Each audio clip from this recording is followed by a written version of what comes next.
It's a good time of year to be here. And you know what's funny is we're sitting up here talking about this brim spawn, and we could probably bring, you know, 1 or 2 or 3 other guides up here, and they'd probably be telling you about how they're doing everything offshore out in the middle of the pond somewhere, you know, because that's starting to happen too. Hey, that is starting to happen too, by the way. The offshore bite's starting to come into play. Yeah, I checked a lot of our ledges, my ledges that I fished today. There's a lot of fish staging. They're starting to get there. They are, but they're starting to get they're there. Not quite active, but they are there. And they're not quite grouped yet. Nope. They're little wads, and they're spread out. They're not really just doing the whole we're going to pin down on this point and go to feeding thing yet. My guys were chasing sand bass today. They just wanted to get bites. They caught drum, they caught a little bit of everything, and 2 5s and a 7. They're out there. 24 feet. And that's the deal. There's just not a lot of them out there, but there's some out there for sure. No doubt. Y'all got to have some questions now. We need y'all to have some questions. We kind of ripped through that pretty quick. Surely we missed something. Well, another thing, I mean, so like Ozzy was saying, I have active target, but I don't have 360. You can always side scan and find your brim beds, but if you don't have none of that, when you're just fishing that bank, you'll feel them. When they eat your bait, I mean, it's just like a machine gun.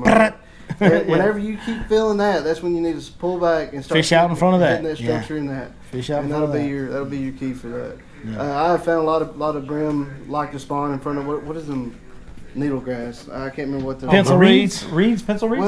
Well, the smaller ones. Yeah. Oh, they're called sedge. Sedge, yes. No, they're called sex cane because of bass spawn in them. Yes. Is that not what everybody calls Has anybody ever heard of a limnologist? I had a limnologist in a boat a month ago, and he instructed me that was sedge. Oh, okay. A limnologist. I've always called it pencil reeds or sex cane because everything spawns in them. Well, that's probably French for sex cane. Probably so. That sounds about right. The technical name is sedge. Okay. But I always found that they like to spawn in front of that too. So, but they do everything on this lake. Like wherever those are, if something's in there spawning, it's going to be spawning around that stuff. They Problem like with stuff. it is that the daggum water, when they open 5 gates up, it's falling pretty fast. It comes down at a rapid rate. You know, so the grass, the water that was up in front of that sedge, you know, 2 days later is going to be down to here, type of thing. So you've got to, it's fish the moment, fish the day. Don't fish the you know, like a week trying to think you're going to do the same thing, because it's usually not going to work. That's one of the reasons that I think I like, you know, and not saying that I'm any more right, wrong, or indifferent, because you got a lot of water depth variability with those bigger flooded mats and stuff too. But one of the reasons I like the areas that I target with the more open water is those fish will spawn, those bluegill will set up out deeper in that clearer water, right? So they'll be in a little bit deeper water, and then when the water fluctuates a little bit, it doesn't affect them as much. It doesn't make everything abandon that area because the water's falling off of it, because it has a steeper drop to it. They can stay closer to it. They just pull out to the next piece of timber and kind of hang, and you can still flip that timber or bang that crankbait in there and catch them. So that's one of the reasons that I like to target those areas. Plus, Dave was talking about me having the technology, and it's true, and it's awesome. And I've got everything the way I want it now, and I'm so fortunate and happy to have that. But I was doing this before 360 existed. I was just doing it more of a labor-intensive way, where I would literally go down the bank like I was looking for spawning bass, but I was looking for brim beds, and I would scan an entire pocket for brim beds. Then I would start over and fish outside of those brim beds. Tell them the truth. You were getting out of the boat and you were walking and feeling the holes. Yeah. No, that'd take way longer than just trolling around the cove and looking. No, I hear you though. No, I really would though. I would go scan, like I'd pick like a little pocket that I thought might have some brim in it, and I would go looking just like you look for spawning bass. And I would go through the entire little pocket on my trolling motor and mentally mark where every brim bed was, and then I would start over from the beginning and fish outside of those areas really, you know, the same way I just told y'all. Now I don't have to do that. Now I can see it from 100 feet away and go ahead and power pole down. Okay, hit every stump right there, boys. You know, so it's a lot easier. That's what these electronics do. In case you're wondering, like, all this active target, live scope, 360, the only thing it does is make you more efficient. Can you see in 3 foot of water a fish on a stump on active target? Yes. You can see it? Yes. Hey, let me tell you what I did at Ray Roberts. So I went to Ray Roberts. I've never been to Ray Roberts in my life. I went and fished like a day and a half there at the end of last week. And I went and filmed some video out there to kind of preview the classic that's coming up. And of course I went there, and I got there the first day kind of in the middle of the day. And really the first day was more of a buddy of mine was showing me how to navigate that lake, because it don't have boat lanes marked, and it's worse timbered than this lake is. Like literally worse than this lake is as far as timber goes. So I had to get some trails just to get around parts of the lake. And so most of my first half day or whatever was spent following my buddy marking trails. So the next morning I pull up to the boat ramp, launch right there, Lake Ray Roberts Marina. Southeast wind is getting it right into that marina. If you know where that marina is, outside of there, there's a stretch of bank. That wind is just ripping right into that. And there is egrets and herons, and there's about 5 or 6 different little points right there. And there's a big ridge with like bushes on top of the ridge that has a point that comes off of it. And it's just like shad spawn central. And being from here where we look for those wind-blown areas just like that with the herons and all that on, I'm going ding, ding, ding, ding, ding. So we were planning to run around down by the dam and run into a pocket down there and start. And when we launched the boat, I said, no, I think we're just going to start right over here. And so we did. But what was interesting was I pulled up on the first point, and I caught like a little sand bass or two, no largemouth. And then I just said, you know what? Because always before, I would just fish every point till I found the juice wherever the bass were. That's how I've always done in the past. I said, hold on, dog. Hold on just a second. You got all this technology. Like, why are we not using it? So I literally I backed out off those points, and I just take my active target, and I'll start scanning around to each point. And I'm just looking for where are the bigger fish at? Where is the group of bigger fish at? And sure enough, when I found, I was like, and I think in the video, you'll hear me say, if you watch the video, you hear me go, oh, look at all those. I said, there's a bunch of fish up there or something like that. What I should have said, there's some big fish up there, because I saw some fish that were definitely not little sand bass. Like, some of these sand bass were real small. These were bigger fish for sure. Threw up there, and the first bite I got was like a 5.5 pounder bass, largemouth. And then I lost another one right behind it. And then I caught 2 big giant drum, and that was kind of it. But that's kind of Ray Roberts. As you'll see in the video, it's a hard lake to get bites on, but there's some really big ones in there. And that's what I've always heard about it, and that's what I found. But I was able to hone in on the area where the bigger fish were set up on the shad by using active target on a shad spawn in that much water. So it's very effective. And I wasn't even on perspective mode or nothing. I was just dialed my depth down to 5 foot and turned my contrast up a little bit so it'd show me more. And which it takes some getting used to looking at. It does. There's some interpreting and there's some tweaking, constant tweaking with 360 and active target. I'm always having to adjust settings on both, depending on what depth I'm looking at. Like with 360, if I'm out deep, I got to have that sensitivity significantly higher than if I'm shallow. If I'm shallow and I have my sensitivity too high, the first 20 feet outside of my boat is just going to be bright white and I'm not going to see anything. So I got to turn the sensitivity way down. And when I'm shallow, I can't see as far with 360. So there's a lot of learning, and I'm still learning it. That's why I'm going to make you guys some good electronics videos over the summer explaining how I'm using all this stuff. But I want to kind of get it a little more dialed in, because right now I still feel like I'm really just learning to use it. Yeah. But it was cool, though. I did that, and then I pulled up on another area of Ray Roberts where I was scanning around my active target, and there were some shad flicking around up shallow on the bank doing their thing, you know. But then as I turned my trolling motor, I saw a few looked like bass out in 3 or 4 foot of water, and I was fishing a yellow magic, and I took to that yellow magic over there where I saw those bass and caught one. I wouldn't have even thought. I threw it out in the middle of nowhere, dude. Mm-hmm. Like, you know, if you're throwing a yellow magic and there's shad flicking on the bank, where are you going to throw it? Yeah, right at them. Oh, by the shad, right? But I scanned with that active target, and literally the shad over here, and I scanned out here and saw 2 or 3 bass, and I fired over there and caught one. So, I mean, it definitely makes you more efficient. It makes your cast more efficient. You're always casting in the best areas. A lot of times you're putting the bait right in front of fish's face once you start learning how to use that technology. And that's all it does. It makes you more efficient. As far as catching them goes, you can see all the fish you want to. If you ain't throwing the right baits and ain't fishing them right, you ain't going to catch them. Mm-hmm. You know, there's still plenty of times where you get it wrong and you're seeing fish and they're not even looking at your bait because you're not doing the right thing.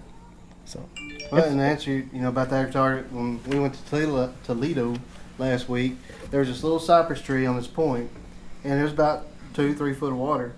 And I pulled up there on it because my cousin got hung up, so we went up there. And while I was right there, it was from me to him, and I put that active target on it, and I could see 4 fish stacked right beside that cypress tree. And I sat there in 5 minutes and picked all 4 of them off of it. No way. Yeah. It was insane. Yeah, when it lines up and it happens, it's mind blowing. And then when you see that and you don't get a bite, you're like, this is the most useless crap. Like, it's $5,000 hunk of junk. Yeah. Yeah. Damn. But yes, you need to go buy one. It's worth it. Yeah. Yeah, you really do. Yeah. Well, I'm waiting for hopefully Humminbird Live whenever that comes out. So yeah, if they ever get it out, it's supposed to be out in March, I think. Yeah, they keep pushing it back. They pushed it back to the end of Heck, you can't even get 360 transducers right now, from what I understand. Mm-mm. Yeah. wow.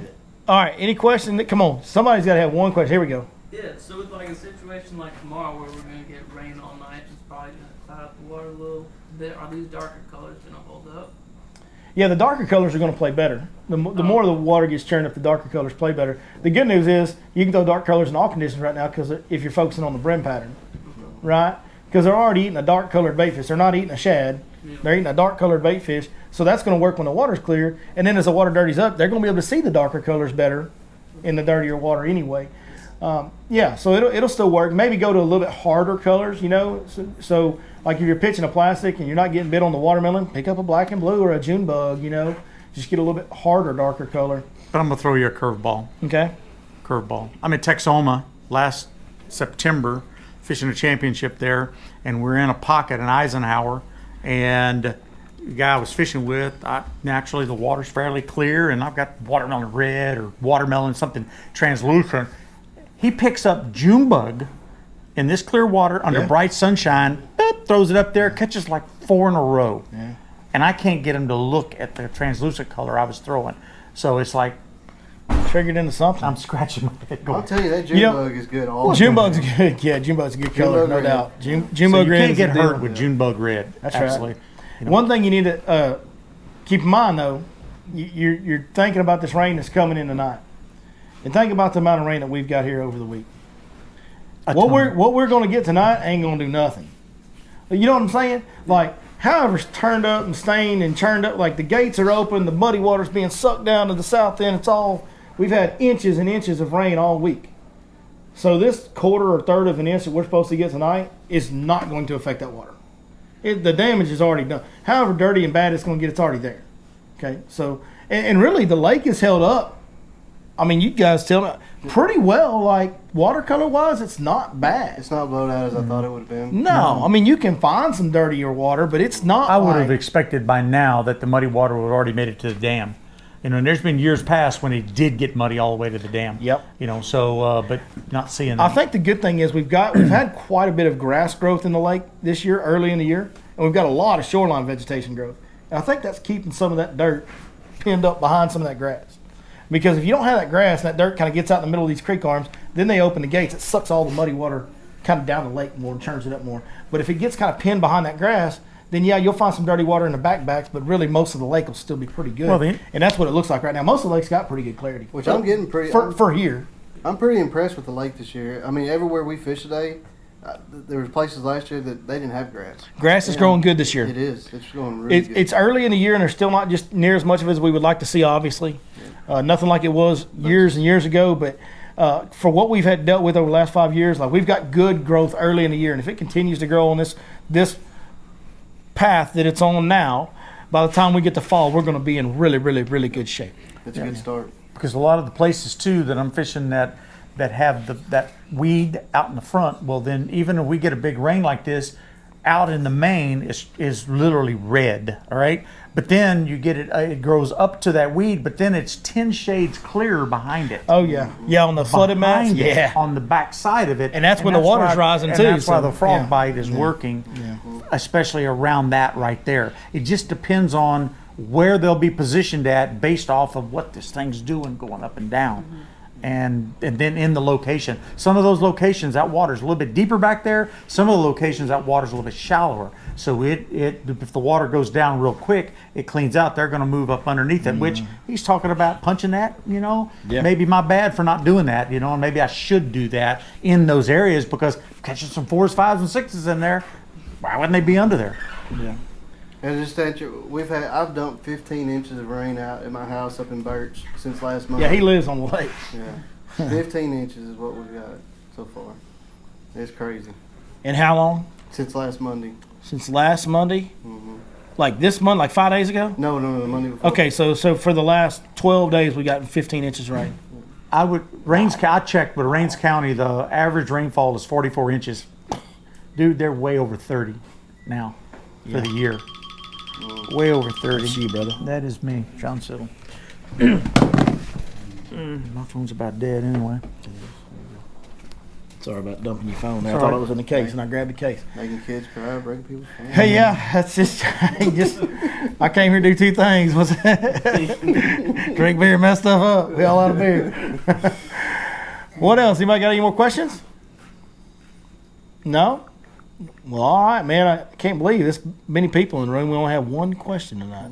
Billy, when y'all are talking about There we go. the weed, are y'all talking about the pond weed that's growing out from the bank? That's right. Yeah, the flooded emergent vegetation right on the surface. And it can be gator grass, pondweed, pennywort. Duckweed. There's some duckweed out there too. There's a little bit of all of it. I'm not real good at knowing the exact names of any of it either. It's just, when I say flooded vegetation or emergent vegetation, that's what we're talking about. When I say grass, we're talking about coontail, hydrilla, and all that. Another thing we were talking about today too, we're trying to figure out where the bank line is. You trying to figure out where the bank Some line of the is? places I'm fishing, Well, for it's the last way 2 in the weeks, hell behind the for the bushes. last 2 weeks, nobody knows where What I'm the. saying is because where you normally fish the bank line, Yeah. you're not fishing the bank line. No. And it's all changing constantly because it rises, and then as soon as it's done rising, it's falling because the gates are open. So for the last couple of weeks, there really isn't a bank line. It's a moving target every day. Where the original bank line is, if we were out there if we were out in any of these coves, I could probably tell you because I fish there enough where the original bank line is. But without me being on the water with you to show you, I don't know how to tell you that. It's changing. The water level's changing every day right now. Best Every way day. you can do it is get online, look at your lake levels for each month, and you can kind of see where we are right now to where we were then, and kind of Guesstimate. guesstimate. But Mm-hmm. I fished Rayburn last weekend, and it's a 7-foot over pool. There is no bank line. You can't get to Yeah. it. It's behind everything. You can't get even- you get cannot on you get on to the, bank. you get on the edge of the pine trees at Rayburn and throw your jig as far in there as you can. Yep. That's all you can do. I caught them flipping pine trees, and we caught the better fish in 9-foot deep cypress trees. Well, the deal is, those bait fish really like the sap in those pine trees, and those bait fish huddle around them pine trees, and then you flip them Really? and you catch them. No, I don't know. I'm making this up as I go here. I don't flip pine trees very often, Dave. Sounded good though. This is my shock face. It was plausible. No, but I did catch some off of flipping, small items up against pine trees in 3 foot of water, and that's damn near how we got our limit real quick. Was doing that. The guy I was fishing with couldn't believe it. We weave in behind all that stuff, and there was an area where there were just blank bases of pine trees in there, lots of them. And Anybody here fish Lake of the Ponds ever? Oh yeah, Yeah, Lake of the Ponds. Lake of the Ponds is about 4 or 5 flipping foot. lake, man. I love 4 or that 5 lake. foot over full pull. Listen, if you like Lake of the Ponds, you need to get there right now, because when you get Lake of the Ponds in a post spawn time of year, and you get it 4 or 5 feet over full pull, and you got all them bushes, got that much water on them, dude. Bushes and willows. A frog and a flipping rod is all you need, and you are fixing to have a ball, because it's probably the most underrated lake in the entire country. It's a great lake. Takes over 30 pounds almost every time. It does, and that's so yes, it does. You know what? Ray Roberts takes 30 pounds in a lot of terms too, but you know what you don't do at Ray Roberts? Go catch 80. Like, nobody's catching 80 bass out of Ray Roberts in a day. Not going to happen. The Classic's going to be in there in June. None of those guys is going to catch 80 bass, I promise you. But on Lake of the Pines, yeah, you might catch you a 30-pound bag, and oh yeah, you caught 80 fish to go with it. Like, it's crazy the amount of fish in that lake, and then also the big fish factor, and it has a lot of good stuff when the water comes up and it floods. It's got a lot of good stuff to flip and frog, and it's just unbelievable. I take clients over there in October because there's one pattern over there. We usually catch 40 to 60 a day over there on one in particular pattern in the month of October, early November. Yeah, it's wild, man. It's a great lake. It's really underrated. I really wish I could spend more time on it than I do. It's awesome. Yes, sir. What contest do you like throwing on that crankbait? On that crankbait right there, I typically, because I'm not trying to get it deep, so I'll throw 17 or even 20-pound fluorocarbon on it, just so I can have a little more control and a little more abrasion resistance, because I'm running it through hard cover a lot, timber and stuff. If it was if it was like the 3.8, the oversized square bills that a lot of times those I actually am trying to get them down 5 or 6 or 7 foot. Then I'm going to drop down to probably 15 pound. I'm probably not going to go less than 15 pound on this lake. I'm not going to go less than 15 pound line on my crankbaits, even on my deep diving ones. I'm just not going to sacrifice breaking off on a giant and some junk, or the odds increasing of that, to get another foot or two of depth. Because, the reality is, if you go from 20-pound line to 15-pound line, you're like, even on deep diving crankbait, you might gain a foot or two. Like it's not going to turn from a 23-foot diver to a 28-foot diver because you went down a few pounds in your test. Now, if you went down to 8 or 10-pound tests on a deep diving crankbait, you could probably get several feet of difference then. But it's just that part's not as important as to me being able to actually, if I need to pull on that fish a little bit, I need to be able to pull on him. And if you start getting down below 15, you can't really pull on a big one. You can't. I know I screwed up on Ray Robertson. I was throwing a square bill on some 12-pound test on a little rod that I have because I was throwing a little square bill because the shad were kind of small. And I hooked a couple big ones on it, and it was like, this is the stupidest thing ever. It's going to take me all day to land this thing. Like, every time you think that fish is coming in the boat, no, he turned around and run. And you can't stop him with 12-pound tests, you know. You get a 6-pounder on that's hot and feeling good in the springtime in 70-degree water, they'll whoop your butt on 12-pound tests. What's wrong with 12-pound tests? He don't throw a drop shot. That's what. You don't think Listen, I've told y'all my philosophy on drop shotting. Y'all do it all you want to, and you're going to beat me sometimes with it. You might win a tournament throwing a drop shot. You're still going to look gay doing it. You're still going to look gay doing it. I don't. Are you gonna take that? He's the boss. Yeah, what am I going to do? I'm definitely nothing. I forgot my own child. I can tell you this. I got my own 8-year-old sitting here listening to me. That's probably not good. I can tell you this. I'll get a letter from school next week. One of my clients just texted me a while ago and sent me a picture. He caught a 6.5 on a drop shot in 12 foot of water. Yeah, no, it can be done. And with drop shot, at times you have to. When you have to get the bites, you have to. But if I'm throwing a crankbait, it's not about the visibility of the line. It's about the depth the crankbait's diving. And it's not worth it to me to make the crankbait dive deeper and then lose control of the fish. You know what I'm saying? Like if I'm throwing a drop shot or a shaky head and I can't get the bites and I need a finesse line to get the bites, I give you guys a hard time. But I would do it too. And I totally understand the value of that. And I believe in more bites. I believe in the value of that. But with a crankbait, I got a big piece of plastic doing this. Right. So it's not about the visibility of the line. It's just about the depth that you can get the crankbait. I'd rather have more control over the fish on this lake or these lakes around here than to get a little more depth. Well, you know, one thing starting right now all the way to July, drop shotting with a red worm in front of the grass. I mean, that's how me and Vic, in front of the grab shallow, in front of the grass? That's how me and Vic won your 22 kill tournament. Really? With that red worm. Yeah. It drives them insane. Speaking of that, while we've got y'all here before we get out of here tonight, because we're getting pretty close to the end, it's time to start getting ready. We've got our big tournament. We do it's an annual deal now. The first one was last year. This will be the second one, but we're going to do it every year going forward. It's an opportunity for everybody that watches your Lake Fork Guide to get out here and fish a tournament and do it for a good cause. So I always wanted to kind of do a tournament for all the viewers to kind of, if they wanted to travel and come fish together, we could do it. Thought it'd be pretty cool. But I always knew if I was going to do a tournament, it was going to be some type of military nonprofit oriented, and we were going to raise some money to help our vets out. And we settled in on 22 Kills, the organization that we work with. And if you don't know about them, I highly encourage you to check them out and research them, because there's a lot of veterans in this room. Cody is what we would call a Gold Star brother. Cody's brother Chauncey gave his life in Afghanistan in the United States Army. Vic's a veteran. I'm a veteran. Who am I missing? There's some other guys in here? Yep, right there. And Gary Payne, who's normally here, right there. We got a lot of veterans in here, so I know it's a cause that means a lot to all of us. And all these guys that I know sitting right here, they'll all back me up on this. The mental health stuff is where our vets need the most help, because it's such a culture that we're not supposed to need that help. But there's so many guys that we all know as veterans that have a hard time, okay? And these are guys that laid it on the line and went and did some stuff that sucks.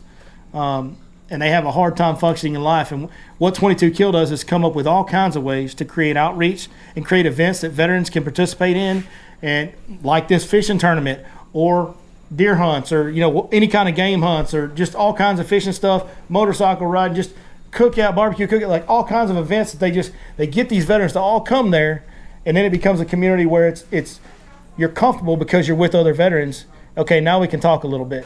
Right? And so it's an outreach deal where you get a hold of these guys that need help, and then 22 Kill provides that help for them for free. So it's an unbelievable organization that's very important to me. But what we're going to do is do an open team tournament on July 3rd. We do it July 4th weekend because what a better way to celebrate our independence than to give back to the ones who give it to us, right? So July 3rd, there'll be a open team tournament, $100 a boat. It'll be a 70% payback to the field, 30% is going to go to 22 kill. We'll also have auction items at the weigh-in that you can bid on, and 100% of that goes to 22 kill. We're going to have a Your Lake Fork Guide Invitational tournament on Sunday where it's going to be all three of us. I think Vic's going to run a boat. My buddy Zach, we've got a couple other guides that are going to run boats. We're going to have several guys that you can bid on to be your tournament partner on Sunday. And all the money that you bid on to buy your partner in that tournament, that's all 100% going to 22 kill. Nobody's taking a cut out of any of that. So, and it's Major League Fishing format. Major League Fishing format. Every fish counts. Everything over 2 pounds counts. It's a lot of fun. And last year we kind of put it together a little last minute. This year we're getting some more stuff donated. And we will have, even though there won't be cash prizes for the Sunday Invitational event, it'll be a bragging rights deal. We are going to have some stuff to give away to the winners, some good stuff to give away to the winners. So. And don't start on my spot. No. We're not going there.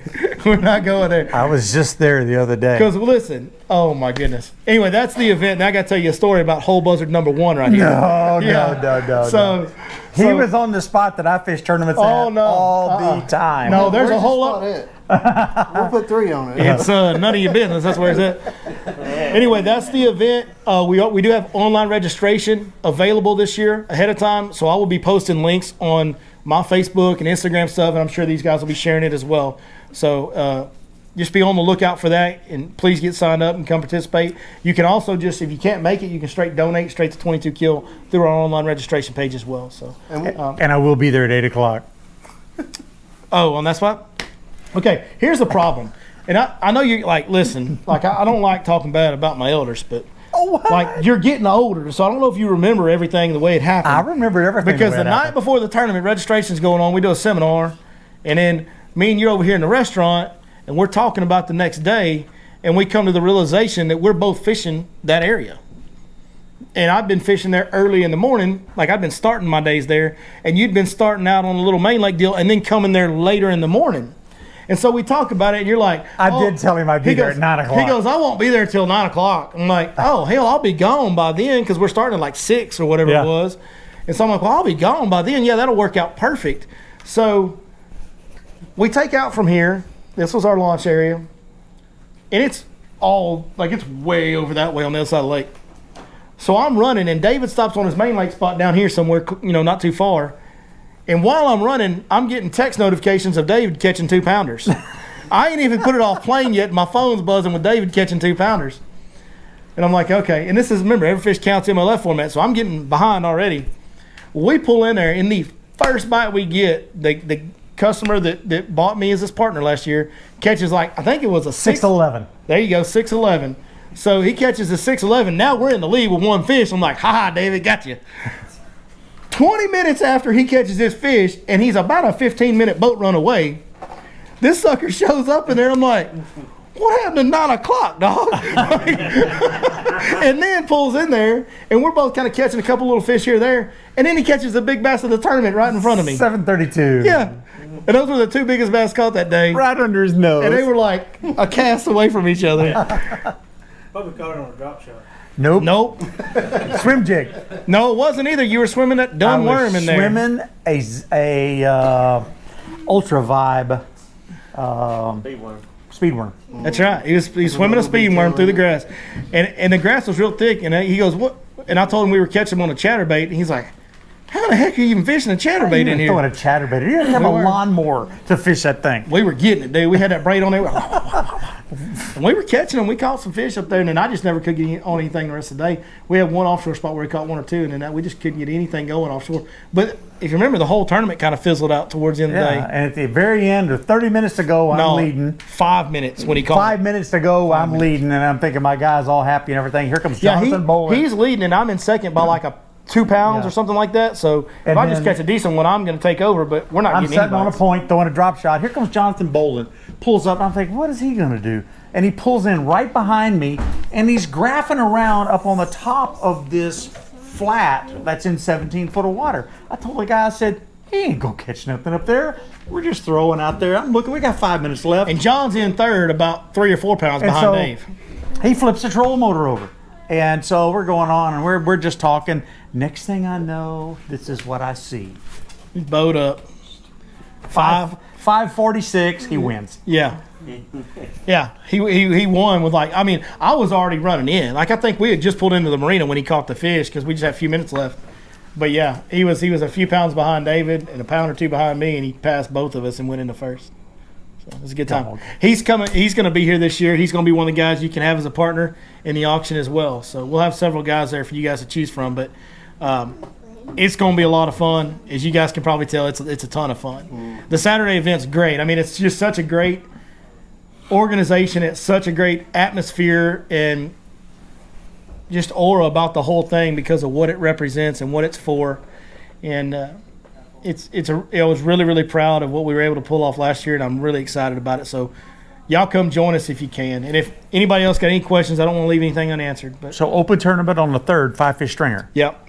And then invitational, you can buy your partner tournament on Sunday the 4th. And we're going to end it early because it's the 4th of July. So, if you guys want to get home to family, whatever, we're just going to go 7 to noon on Sunday. So we can let everybody go do family stuff. And there'll be fireworks out here on the lake that night. I mean, it'll be a good time.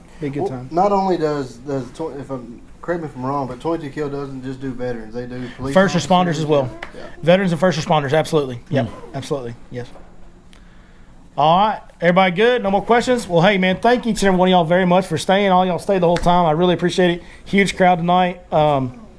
It's very humbling and honoring to have you guys be interested to come up here, and I really appreciate the opportunity to talk to y'all about what we love to do. I know David and Cody do as well. And thank Lake Fork Marina, and we'll be right back here in 2 weeks. And we thank you for paying each one of us $1,000 for tonight. Yeah, you remember that contract we talked about last? Ty, get the truck warmed up, son. All right, we'll see y'all in 2 weeks. Thank you.